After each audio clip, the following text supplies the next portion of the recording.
Hello everyone. आज आपका paper था बायो सब्जेक्ट का और मैं आशा करता हूं कि आपने पेपर बहुत अच्छे से अटेम्प्ट किया होगा। पेपर ओवरऑल ठीक पेपर था, हम इसको इजी भी नहीं कह सकते और हार्ड भी नहीं कह सकते। पेपर एक मॉडरेट लेवल का पेपर था। तो जो सेट ए है हमारे पास, उसकी हम आंसर की डिस्कस कर रहे हैं। सेट ए के अंदर जो पहला क्वेश्चन था वो जेनेटिक्स के पहले चैप्टर से था और ये जो क्वेश्चन है ये सेक्स डिटरमिनेशन के बेसिस पर है। तो इस क्वेश्चन में ये पूछा गया है कि choose the set of sex determining chromosome that indicate the correct sex of the respective organism. तो पहला ऑप्शन दे रखा है homozygous sex chromosome Z determines the female sex in birds.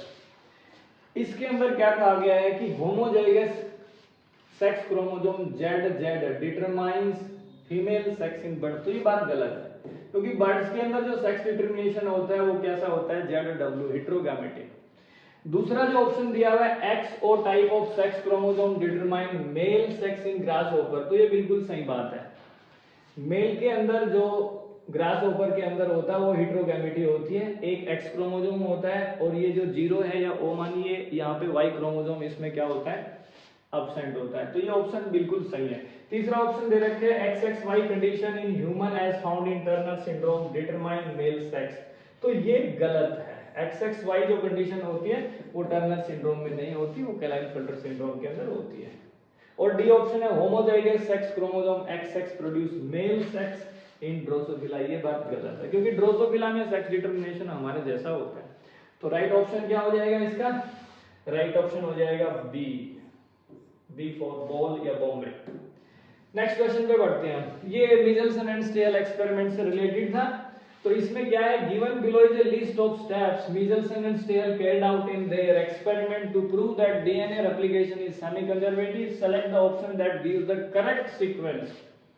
Correct sequence जो मीजल्सन एंड स्टेल ने जो steps follow किए थे वो कौन से स्टेप्स सही हैं। तो इन स्टेप्स में मीजल्सन एंड स्टेल ने सबसे पहले क्या किया था, बैक्टीरिया को ग्रो किया था in nitrogen 15 medium for many generation. तो सबसे पहला स्टेप यही आ गया इसमें, थर्ड। सबसे पहले उन्होंने बैक्टीरिया लिए, उनको N15 वाले मीडियम में ग्रो किया, बहुत सारी जनरेशंस के लिए किया। फिर क्या हुआ था, बैक्टीरिया के डीएनए के दोनों स्ट्रैंड्स में क्या हो गया था, N15 इनकॉर्पोरेटेड हो गया था। तो इन ऑप्शंस में आपको दिख रहा है कि जो थर्ड स्टेप है वो सिर्फ जो थर्ड ऑप्शन है वो इसमें दे रखा है, तो थर्ड स्टेप है।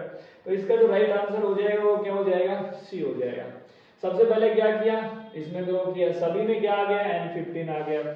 उसके बाद क्या होता है, उसने कौन से मीडियम में ट्रांसफर किया था, N14 के अंदर, तो N14 हो गया। उसके बाद क्या हो गया, second, all the bacteria contain hybrid DNA. और उसके बाद जो लास्ट में आप देखते हैं जो एनसीईआरटी में डायग्राम दे रखा है उसमें हाइब्रिड भी हैं और N14 वाले भी हैं। तो इसमें जो बच्चों राइट ऑप्शन हो जाएगा वो कौन सा हो जाएगा, सी फॉर कैलकाटा।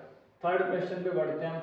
ये आपकी एनसीईआरटी बुक में इवोल्यूशन के चैप्टर के अंदर जो कन्वर्जेंट इवोल्यूशन है उसमें एक डायग्राम दे रखा है। एक तरफ दे रखे हैं आपको प्लेसेंटल मैमल और एक तरफ दे रखे हैं मार्सुपियल मैमल। तो एक डायग्राम वहां से उठा लिया गया है, ये माउस है और ये क्या है, मार्सुपियल मोल।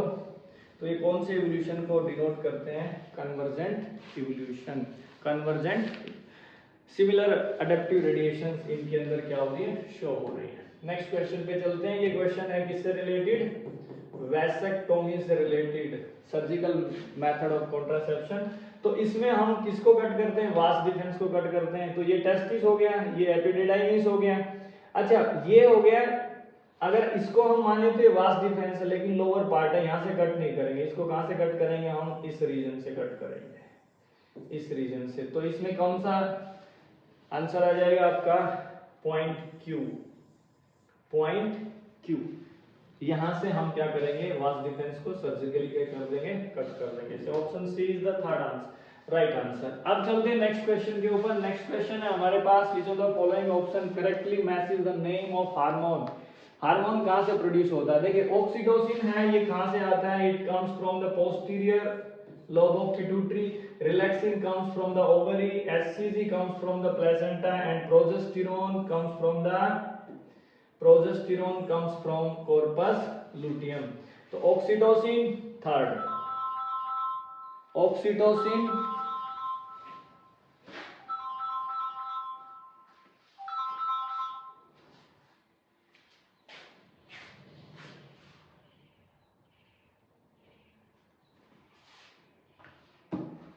हाँ तो देखिए इसके अंदर ऑक्सीटोसिन जो है P, इट कम थर्ड, तो ये P थर्ड, ये आ जाएगा इसमें, थर्ड ऑप्शन आ जाएगा।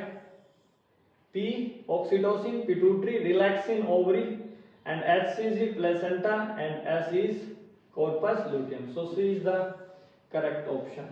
अच्छा, इसके बाद क्वेश्चन नंबर जो 6 है, ये सेकंड चैप्टर में लिया गया है, सीड की वायबिलिटी से रिलेटेड। कौन सा सीड इसमें से जो लॉन्गेस्ट पीरियड के लिए क्या रहता है, वायबल रहता है? तो दो सीड्स एनसीईआरटी बुक में दे रखा है, एक है फियोनिक्स डेक्टाइलिफेरा और एक होता है ल्यूपिनस आर्क्टिकस। तो इसमें बच्चों ये ऑप्शन सही है, ऑप्शन ए। नेक्स्ट क्वेश्चन पे चलते हैं हम। नेक्स्ट क्वेश्चन रिलेटेड है किससे? Select the option which are incorrect, which are incorrect statements. Incorrect statements को हमें फाइंड आउट करना है, और किसके रिलेटेड? T lymphocytes. T lympho they are type of WBC, ये सही स्टेटमेंट है। They are produced in bone marrow, ये भी सही बात है। They remain active at all the time in the body, ये बात भी सही है। They mature in the bone marrow, ये गलत बात है। टी लिम्फोसाइट्स का मैच्योरेशन कहाँ होता है? थाइमस ग्लैंड में होता है। तो इसमें कौन सी बात गलत हो गई? सारी बातें गलत हैं, सॉरी, इसमें ये चौथी बात गलत है। तो ऑप्शन क्या आ जाएगा इसमें? सी ऑप्शन आ जाएगा। नेक्स्ट क्वेश्चन है, human settlement often leads to habitat loss which leads to fragmentation forming smaller patches of habitat. Select the statement that describe how a small patch differ from large patch of same habitat. Small और large patch में कैसे? देखो, अगर small patch, तो इसमें invasion species will never be seen here. Usually छोटे area में alien species नहीं घुस सकती। उसके बाद population of the large animal decrease, obviously decrease होगी, क्योंकि स्मॉल की डिक्रीज हो जाएगी तो लार्ज की। बायोडाइवर्सिटी डिक्रीज होगी 100%। Competition from the surrounding habitat increase. Definitely क्या होगा? जो कंपटीशन है वो सराउंडिंग हैबिटेट से क्या हो जाएगा? इंक्रीज हो जाएगा। तो इसके अंदर ये जो तीनों ऑप्शंस हैं वो क्या है? सही है। तो इसके अंदर आपका जो फर्स्ट ऑप्शन है, ए फॉर एप्पल, ये ऑप्शन सही है। उसके बाद बात करता हूं मैं, identify the option that does not exhibit A parasitic relationship. Parasitic relationship नहीं है, नहीं है यहाँ पे। तो ये है, ये भी है, कस्कटा और मैंगो ट्री, फीमेल एनोफ्लीज।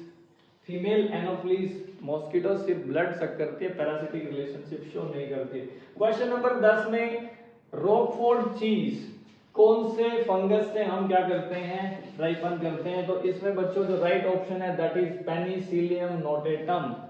वैसे एनसीईआरटी बुक में आपको पेनिसिलियम रॉकफोर्टाई दिया गया है, बाकी कोई ऑप्शन सुटेबल नहीं है, तो हम इसी को मान लेंगे, क्योंकि हम इसको भी यूज कर सकते हैं, पेनिसिलियम नोटेटम को। नेक्स्ट क्वेश्चन पे चलते हैं। पीसीआर के ऊपर क्वेश्चन था। पीसीआर पे क्वेश्चन है, ये आपको पीसीआर का स्टेप्स दिए गए हैं। P Q R. पी होता है जहां पे हम डीनेचर करते हैं, क्यू में एनिलिंग हो रही है, आर में क्या हो रहा है? एक्सटेंशन हो रहा है। तो which of the following statements are correct with reference to the illustration given above. तो पी में क्या दिया? डीनेचुरेशन है, लेकिन लो टेम्परेचर दे दिया, ये बात गलत है। ठीक है, हमें करेक्ट स्टेटमेंट्स को ढूंढना है। Q is denaturation of DNA strand at high temperature followed by annealing। तो ये जो Q स्टेप है, यहाँ पे DNA डीनेचर हो चुका है और यहाँ पे एनिलिंग भी हो चुकी है, तो सही है बात है। उसके बाद third step R is an extension of DNA process, ये भी सही बात है। यहाँ पे भी क्या हो रहा है? एक्सटेंशन हो रहा है। एंजाइम कौन सा यूज हो रहा है? DNA polymerase. तो ये दोनों ऑप्शंस इसमें सही है, option number second and third. Step Q is extension, तो यहाँ पे ये गलत स्टेटमेंट है। तो यहाँ पे सेकंड और थर्ड ऑप्शन आता है इसमें, B for Bombay, B option आ जाएगा इसमें। आगे चलते हैं हम। ये डीएनए प्रोफाइल है। अच्छा, इस बच्चे का हमें क्या करना है? इसके जो पेरेंट्स, बायोलॉजिकल पेरेंट्स हैं वो कौन है? तो देखो, ये बैंड मैच कर रहा है फर्स्ट वाले इंडिविजुअल का, ये कर रहा है, this one is matching, this one is also matching, यहाँ पे ये बैंड भी मैच कर रहा है और यहाँ पे ये बैंड मैच कर रहा है। तो टोटल 4 बैंड्स मैच कर रहे हैं। इसके ये वाला मैच नहीं करता है, एक मैच कर रहा है, फिर ये वाला बैंड मैच कर रहा है और इसके सिर्फ 2 बैंड मैच कर रहे हैं। ठीक है, तो ये नहीं हो सकता।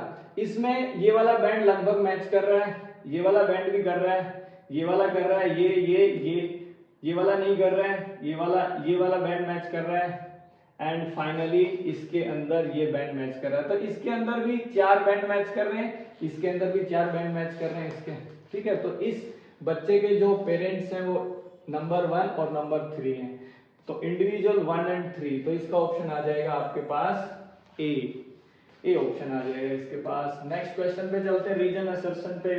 इसमें क्या पूछा गया है कि जो in human the genotype with all the dominant alleles A, B, B, C will have the darkest skin colour. तो बच्चों ये सवाल हो गया पॉलीजेनिक इनहेरिटेंस का, जहाँ पे हर एलील का अपना अपना क्या होता है, एडिटिव इफेक्ट होता है। तो ये बात सही है। In polygenic traits phenotype reflects the contribution of each allele. Because लगा के देखेंगे कि ह्यूमंस में जीनोटाइप जो होता है, genotype with the dominant alleles have darkest, क्यों होता है, क्योंकि हर एलील अपना क्या करता है, कंट्रीब्यूशन करता है। तो इसमें असर्शन भी सही है, रीजन भी सही है, और रीजन असर्शन की क्या है, करेक्ट एक्सप्लेनेशन है। ऑप्शन ए आ जाएगा। नेक्स्ट पे चलते हैं। The number of white winged moth decrease drastically after the industrialization in England. ये क्वेश्चन पूछा गया है इंडस्ट्रियल मेलेनिज्म से, इवोल्यूशन वाले चैप्टर से क्वेश्चन पूछा गया है। तो मोथ, व्हाइट मोथ का नंबर क्या हो गया था, डिक्रीज हो गया था। सही बात है ये। जैसे इंडस्ट्री सेट हुई, कार्बन शूट ज्यादा जमा हुआ पेड़ों के ऊपर, तो ब्लैक कलर के मौत की संख्या ज्यादा हो गई थी, व्हाइट की क्या हो गई थी, डिक्रीज हो गई थी। तो क्वेश्चन में क्या दे रखा है, white wing moth decrease drastically. सही बात है ये। Effect of industrialization were more marked in rural areas of England. ये बात गलत है।